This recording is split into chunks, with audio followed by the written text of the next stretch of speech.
আসসালামু আলাইকুম রহমতুল্লাহ। প্রিয় দর্শক, আশা করছি সকলেই ভালো আছেন। যারা যেখান থেকে ভিডিওটি দেখতেছেন সবাইকে অন্তরস্থল থেকে আন্তরিক প্রীতি এবং ভালোবাসা। প্রিয় দর্শক, আপনাদের সাথে আজকে আমি আলোচনা করব আমার খামারের মধ্যে আমি নতুন করে 500 মুরগি উঠিয়েছি। মুরগির জাতগুলো হচ্ছে আড়াইয়ার, অরিজিনাল মিশরীয় ফাউমি এবং হচ্ছে অরিজিনাল সোনালী মুরগি। এই মুরগিগুলো কালেকশন করতে আমার অনেকটাই কষ্ট সাধন করতে হয়েছে। যেমন অরিজিনাল একেবারে অথেন্টিক যেই সোনালি এবং ফাউমি আড়াইয়ার, এগুলো কিন্তু আসলে সচরাচর পাওয়া যায় না। অনেকেই বলে থাকেন যে অরিজিনাল, তবে অরিজিনাল বললেও অরিজিনালগুলো পাওয়া যায় না, দেখা গেছে অরিজিনাল দিয়ে থাকে না। তবে আলহামদুলিল্লাহ আমি চেষ্টা করেছি একেবারে অরিজিনাল মুরগিগুলো আমার কালেকশনে রাখার জন্য। আর আমি ইনশাল্লাহ নিয়ত করেছি আল্লাহ যদি এগুলোকে সুস্থ রাখে, ভালো রাখে, তবে ইনশাল্লাহ এগুলো আমি রেখে দেবো আমার কালেকশন ইনশাল্লাহ। তো আজকে আলোচনার বিষয়টি হচ্ছে, আমি আমার মুরগিগুলোকে নিয়ে আসলাম আজ থেকে 5 দিন আগে, অর্থাৎ এগুলোর বয়স আজকে 5 দিন। তো আনার পরে যে সমস্যাটাই আমার পোহাতে হচ্ছে সেটি হচ্ছে, আনার পরেই দেশের মধ্যে একটি বন্যা শুরু হয়ে গেল। তো বন্যার প্রভাবে আমাদের এলাকার মধ্যে ভালো বৃষ্টিপাত হয়েছে। তো এই বৃষ্টি, এই গরম, যার জন্য কিছুটা সমস্যা পোহাতে হয়েছে। কিছু সময় আমাকে লাইট যেটা আর কি বোর্ডিংয়ের জন্য, ওটা মেনটেন করাটা অনেকটা হার্ড হয়ে গেছিলো। তারপরেও আমি চেষ্টা করেছি এগুলোকে ভালোভাবে কেয়ার করার জন্য। আর আপনারা যারা মুরগি পালেন হয়তো আপনারা জানেন, আসলে মুরগির সবচেয়ে কঠিন সময়টি হচ্ছে মুরগির ব্রোডিং টাইমটা। তখন খুব সেন্সিটিভ একটি সময়। সেই সময় ওদের পানি, তারপরে খাবার, তারপরে হচ্ছে যে নিচের অ্যামোনিয়া গ্যাস হতে পারে, ওই দিকে একটু খেয়াল রাখতে হয়। এই জন্য যে পেপার বিছিয়ে দিচ্ছি, আমার কাছে মনে হয় পেপারটা বিছিয়ে দিলে আলহামদুলিল্লাহ খুব ভালো একটা রেজাল্ট পাওয়া যায়। অ্যামোনিয়া গ্যাস তৈরি হওয়ার যেই চান্সটা থাকে সেটি হয় না। কেননা পেপারটা আমি যখন দেখেছি এটা পানি ভিজে গেছে, তখন আমি এটাকে উঠিয়ে ফেলছি। এটা উঠিয়ে তারপরে নতুন পেপার আমরা দিয়ে দিচ্ছি। তো আনার পর যেভাবে আমি যে পরিচর্যাগুলো করলাম সেটি হচ্ছে, আনার পর ফার্স্টে আমি এটাকে ব্রোডিংয়ে দেওয়ার পর আমি আধা ঘন্টা পরে এটাকে লাইসোবিটের পানি দিই। অনেকে চিনি দিয়ে থাকেন, কিন্তু আমি চিনি দিয়ে আমি কখনো করিনি। আমি লাইসোবিট যেটা আছে, লাইসোবিটের পানি আমি দিয়ে থাকি।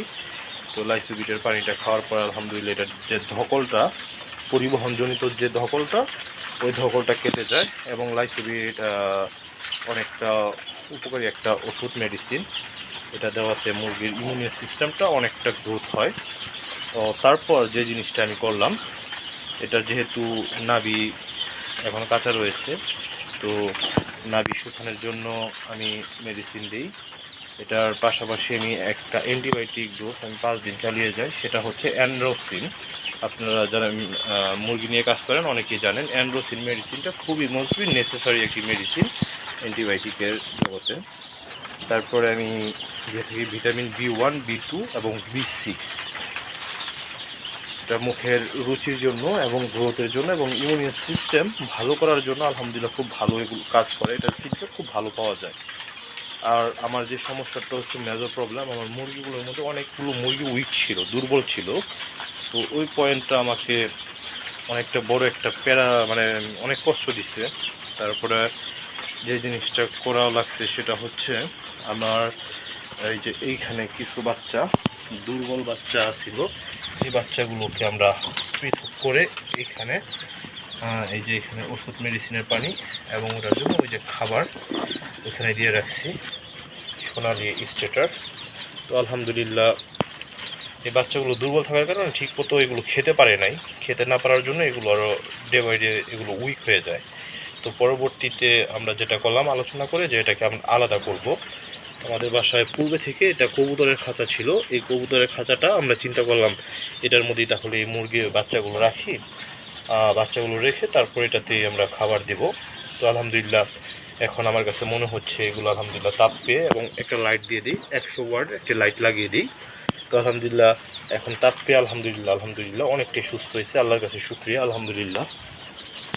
এই দেখেন আমার মুরগিগুলো এখানে, কিন্তু আমার উইক পয়েন্ট হচ্ছে আমার মিশরীয় ফাউমি যেটা, ওটার প্রতি আমার এবং আমার ফ্যামিলি সবার আমাদের একটা দুর্বলতা কাজ করে।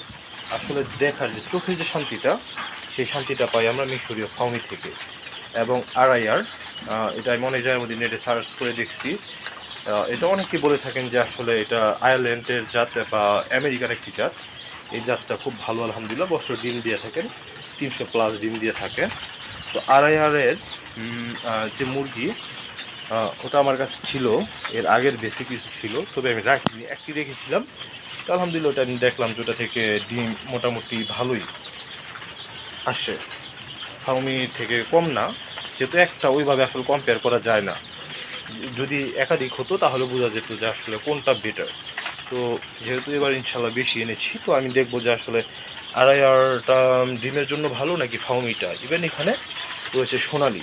সোনালি অলমোস্ট ডিম খারাপ দেয় না, তবে তুলনামূলক আমার কাছে মনে হয়েছে যে ফার্মিটা আসলে ডিম ভালো দেয়। আর এখানে যে জিনিসটা আমি করেছি, ব্রোডারে আমি যেটা করেছি, এখানে আমি লাইট দিয়েছি যতটুকু নেসেসারি অতটাই দিয়েছি। আর হচ্ছে গিয়ে এই কারেন্ট ছিল না এই কয়দিন, যার জন্য একটি সমস্যা পোহাতে হয়েছে।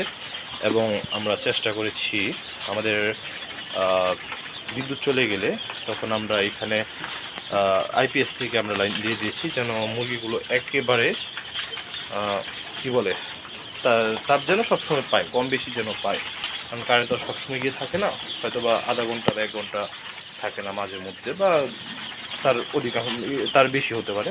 তো যাই হোক, আলহামদুলিল্লাহ এখন আজকে 5 দিন বয়সে আমি রানীক্ষেতের যে ভ্যাকসিনটা রয়েছে 500 ডোজের, ওই ভ্যাকসিনটা আমি দিয়ে দিই। যদি ওটা পানির সাথে অনেকে লাইভ ভ্যাকসিন দিয়ে থাকে, তবে এক্সট্রা হিসাবে আমি এবং আমার বাবা আমরা ওইটা চোখেই দিয়ে দিছি।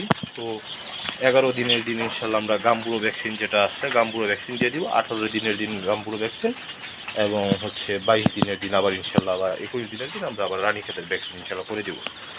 তো এখানে খাবার হিসাবে এখন আমি যেটা দিচ্ছি, আজকে পর্যন্ত আমি অ্যান্টিবায়োটিক আজকে অফ রাখছি, যেহেতু আমি আজকে এগুলোকে ভ্যাকসিন করেছি। আর অ্যান্টিবায়োটিক এখন অফ থাকবে। লাইসোবিটও আমি বাদ দিয়ে দিছি। এখন শুধু চলতেছে ভিটামিন B1, B2 এবং B6, এই 3টা ভিটামিন চলতেছে।